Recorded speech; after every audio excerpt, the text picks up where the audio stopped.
Tal vez conoces a Einstein por su teoría de la relatividad y por su famosa fórmula. Pero ¿sabías que él también investigó otras cosas? Él hizo un total de 272 publicaciones científicas a lo largo de su vida. Por supuesto, la relatividad fue su ópera prima, su investigación que lo mandó a la fama. Pero él también investigó sobre termodinámica, también sobre física estadística, contribuyó bastante a la mecánica cuántica y también hizo investigaciones en el electromagnetismo, que se convertiría en relatividad especial. Sin olvidar mencionar la gravitación, la relatividad general. Incluso, además de la relatividad y la cuántica, fundó otra rama de la física completamente nueva, la física de la materia condensada, con su condensado Bose-Einstein. Es por eso que Einstein fue uno de los investigadores más prolíficos de la historia. Su fama está bien merecida, porque sin él varias de las revoluciones en la física del siglo pasado no se hubieran dado. Incluso la teoría de cuerdas o la cosmología, que es física actual, están fundadas sobre la base de ideas que Einstein tuvo a lo largo de su vida, varias de sus investigaciones las cuales no pudo acabar. Y Einstein fue bastante trabajador con sus investigaciones, básicamente trabajó hasta el último segundo que estuvo en esta tierra. Cuando estaba en el hospital le pidió lápiz y papel a la enfermera para poder seguir trabajando. Así que en este video vamos a ver cuáles son las investigaciones que tal vez no conocías de Einstein. Empezamos. Cuando te hablan de Einstein, tal vez te viene a la mente la imagen de un viejito canoso con su pipa y bastante listo y bondadoso. Esa es la caricatura del científico, pero Einstein también fue joven. Así que nuestra historia empieza en 1901, cuando él tenía 22 años y recién tenía un año que había salido de la Escuela de Física de Zúrich. Él durante ese año se había dedicado infructuosamente a tratar de conseguir un empleo. Nadie quería darle trabajo de profesor fijo, así que se dedicó a dar asesorías particulares de física y matemáticas por aquí y por allá. Sin embargo, cuenta en sus cartas que se sentía un fracaso en aquella época. Incluso llegó a plantearse el dejar la física y ponerse a vender seguros. Había embarazado a Mileva y esperaban a su primer hijo. Sin embargo, aún así, Einstein se las ingenió para escribir su primer artículo científico que mandaría a una revista en 1901. El artículo en cuestión fue sobre la capilaridad de los líquidos. La capilaridad es un fenómeno bastante curioso con los líquidos que parece que estos desafían la gravedad. Por ejemplo, si tú mojas una tela o un papel en la base, el líquido va subiendo por la tela.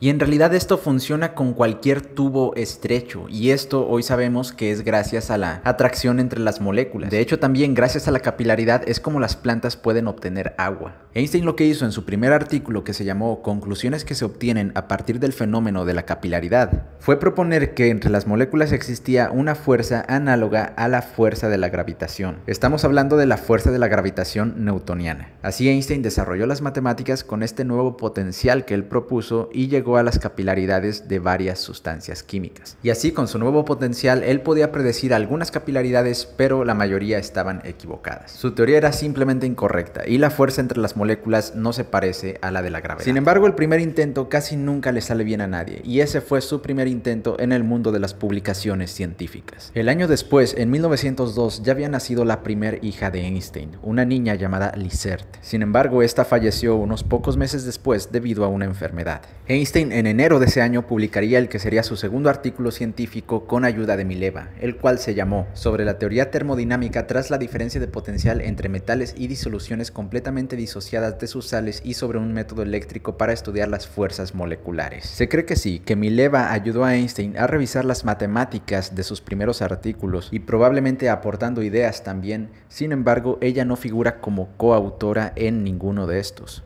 Sin embargo, entrando con la física de este artículo, en este siguen hablando de las moléculas, tratando de hallar una fuerza que describa su atracción. Recordemos que en aquel entonces los físicos no creían en los átomos ni en las moléculas, únicamente los químicos. De hecho, eso llevó a Boltzmann a ponerle fin a su vida, porque Boltzmann fue uno de los que propuso que los gases y la materia estaban constituidos de partículas, de átomos y de moléculas. Para Einstein esto era novedoso, le gustaba mucho la idea de que la materia pudiera estar constituida de partículas. Es por eso que sus primeros artículos fueron de este tema. Hacia el final del artículo proponen un método electrolítico en el cual pudieran obtener más información experimental que demostrara la existencia de las moléculas. Sin embargo, Einstein luego admitiría que estos dos artículos en realidad no llevaron a nada, llegando a catalogarlos como inútiles. En su tercer artículo fue muy apegado a la termodinámica, siguiendo la termodinámica estadística de Boltzmann. En este estudió el teorema de la equivalencia equipartición, que esto era algo propuesto por Boltzmann, que te dice que la temperatura de un objeto es debido a la energía cinética de las moléculas. Su cuarto y quinto artículo son sobre termodinámica, o bien puede considerarse mecánica estadística por estar influenciado por las ideas de Boltzmann. Luego ya nos encontramos en 1905. Por supuesto, te voy a dejar el enlace a Wikipedia y varios de los PDFs de estos artículos de los que estamos hablando. Aquí, en este año, este es uno de sus años más intensos. Este año lo inicia no con publicaciones propias, sino respondiendo a artículos de otros científicos. Lleva desde 1902 trabajando en la oficina de patentes y aunque le da cierta estabilidad, él sabe que no se quiere quedar ahí, por lo cual tiene una urgencia de que lo noten como físico. Así se puso a responder a todo lo que se moviera. Respondió muchos artículos que otros publicaron, la mayoría sobre termodinámica porque se le daba bastante bien, y así los primeros meses de 1905 están llenos de respuestas que él hizo a otros físicos. Él quería que lo notaran, que alguien se diera cuenta de su existencia. Sin embargo, a nadie le importó. Hasta que finalmente, el 17 de marzo de ese año, publicó un artículo original y más interesante. Sobre un punto de vista heurístico concerniente a la producción y transformación de la luz, fue el artículo en el que Einstein usa una idea de Planck y la eleva a un nuevo nivel, produciendo un artículo genial y original. Planck, el descubridor original de la cuantización, creyó que eso era una curiosidad matemática solamente. Sin embargo, Einstein dijo que la idea de Planck era mucho más que eso, era una realidad física.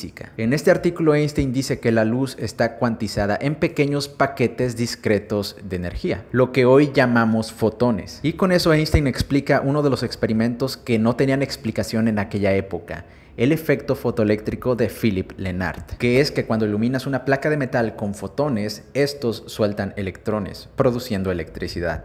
Eso fue un descubrimiento novedoso y genial, y qué curioso que el primero que le prestara atención a Einstein fue Planck, el que estaba en la cima de la física en aquel entonces. Por supuesto, la amistad entre Einstein y Planck duró toda una vida, pero en nuestra historia todavía falta para que eso inicie, porque lo que obtuvo inmediatamente después de publicar ese artículo fue silencio.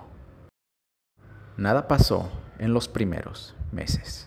Y por eso tuvo que seguir publicando. Y siguió publicando, cada mes lanzaba un artículo nuevo. Su siguiente artículo fue sobre el movimiento browniano y lo publicó a mediados de mayo. Luego a finales de ese mes escribió un artículo, aunque no lo publicaron hasta un año después, y ese le sirvió para obtener su doctorado. Fue una nueva forma para descubrir el tamaño de las moléculas inspirado en una taza de café. Luego a inicios de junio publicaría sobre la electrodinámica de los cuerpos en movimiento, lo que sería el inicio de la relatividad especial. Finalmente, en noviembre de ese año, publicar el último artículo de su año milagroso. ¿Depende la inercia de un cuerpo de su contenido de energía? ¿Dónde sale la fórmula más famosa de todos los tiempos? Esta fórmula, al ser tan pequeña y contener información fundamental de la naturaleza, se volvió en un ícono no solo de la ciencia, sino de la cultura pop en general. ¿Quién no la ha visto antes? Así, a finales de ese año, Einstein finalmente consiguió lo que quería. Max Planck por fin notó su artículo del efecto fotoeléctrico con su propia idea y por medio del físico Max von Laue, le extendió una invitación a Einstein para que se uniera a la élite de la física. Había notado finalmente el genio y la enorme capacidad de Einstein para la física, conociendo a científicos de talla mundial como Rutherford, Marie Curie, entre otros. A partir de aquí entramos a la siguiente etapa de Einstein como físico profesional.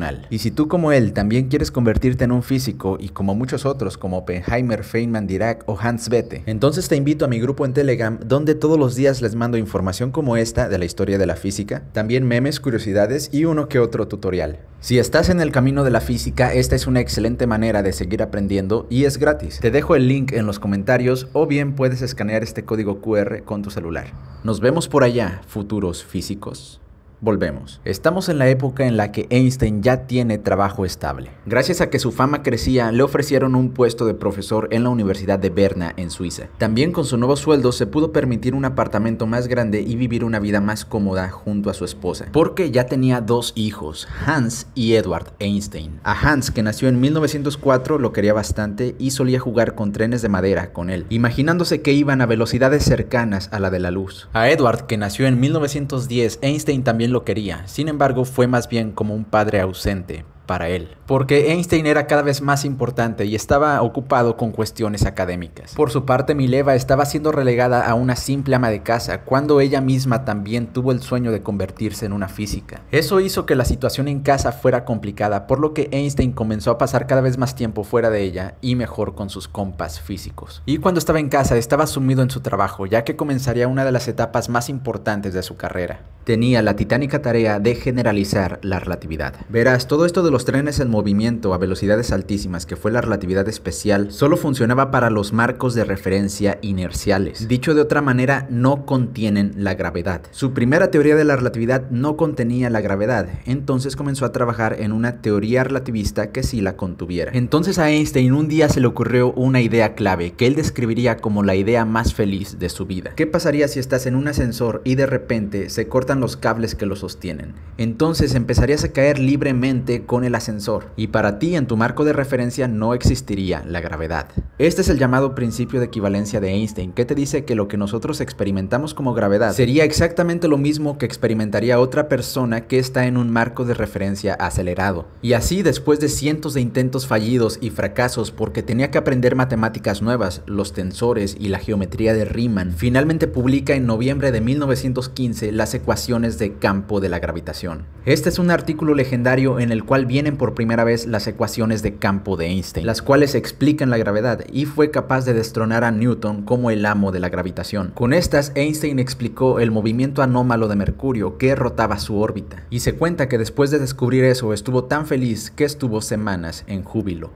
Ahora comenzamos la tercera etapa en la vida de Einstein, donde ya no es solamente reconocido como físico, sino ahora ya es una leyenda absoluta del mundo de la física e ícono mundial. Después de que Einstein hizo su última publicación, podemos decir en términos modernos que se hizo viral. Periódicos de todo el mundo publicaron el descubrimiento y la confirmación que se hizo con el eclipse. La teoría de la relatividad nos decía que el espacio-tiempo se curva, con lo cual la curvatura debido al Sol debería de desviar la posición aparente de las estrellas. Esto fue confirmado con un eclipse que ocurrió en 1919 y periódicos de todo el mundo publicaron la noticia, con lo cual Einstein pasó de ser un científico respetado a una celebridad de talla mundial. Llegó a conocer a Charlie Chaplin, los paparazzis también lo perseguían, y se cuenta que también llegó a conocer a Marilyn Monroe. Einstein no dejó que la fama lo apartara de su trabajo científico. Para esa fecha ya estaba casado con Elsa, su prima, la cual era más adecuada para ese tipo de ambientes, ya que ella venía de una familia de la alta sociedad. Einstein junto con Elsa se embarcó en una gira mundial en la cual fue dando conferencias de su nueva teoría de la relatividad. Enseñó a políticos, obviamente todos querían saber de qué trataba esta nueva teoría, pero también enseñó en universidades de todo el mundo. Finalmente, de vuelta en el mundo científico, había algo que se estaba desarrollando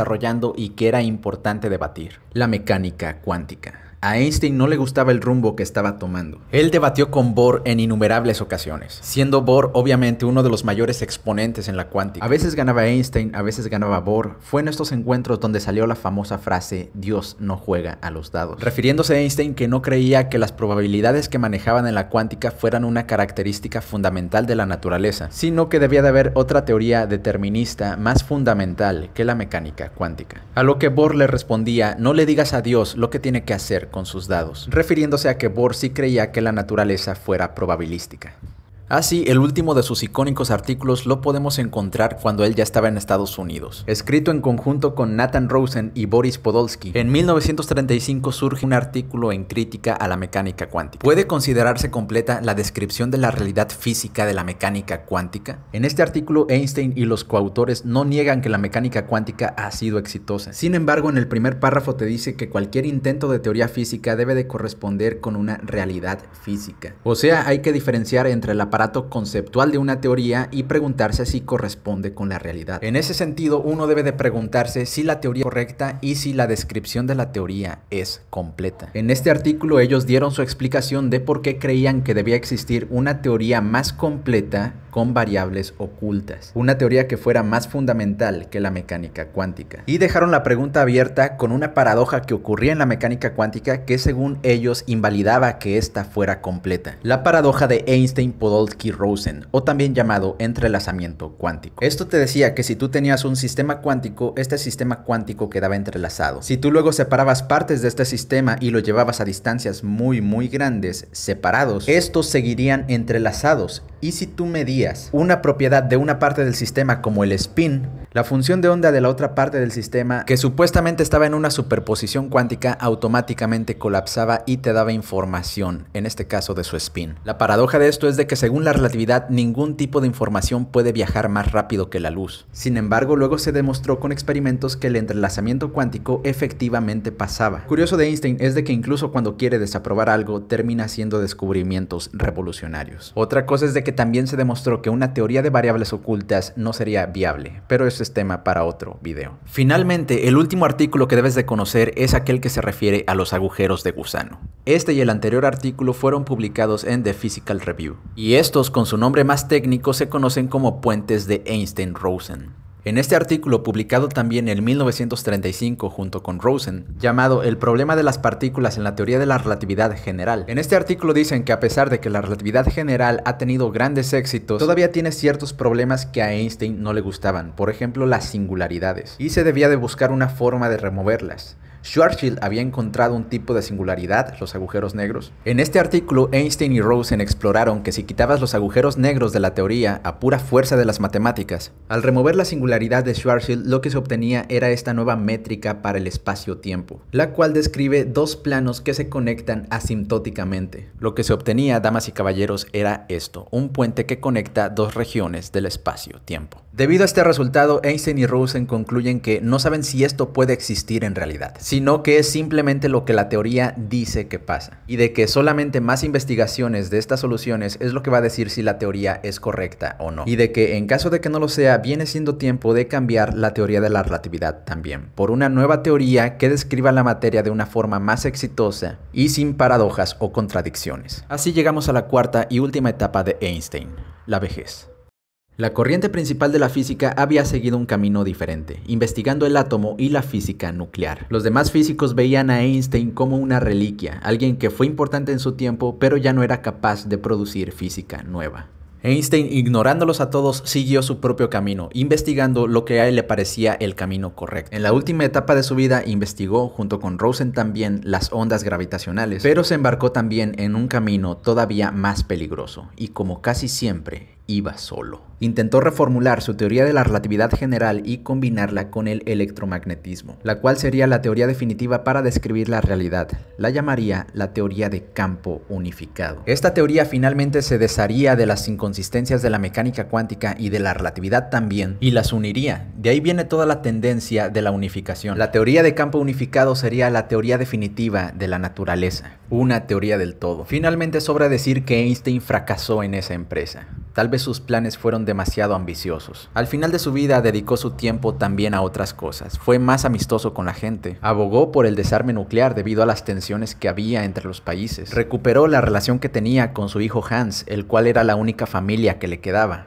Y finalmente siguió trabajando en sus ideas. Trabajó hasta que ya no pudo más.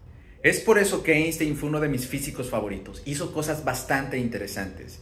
Y si a ti te gusta este tipo de contenido, deja tu comentario, tu like, suscríbete, que me ayudas bastante, y nos vemos en los próximos videos.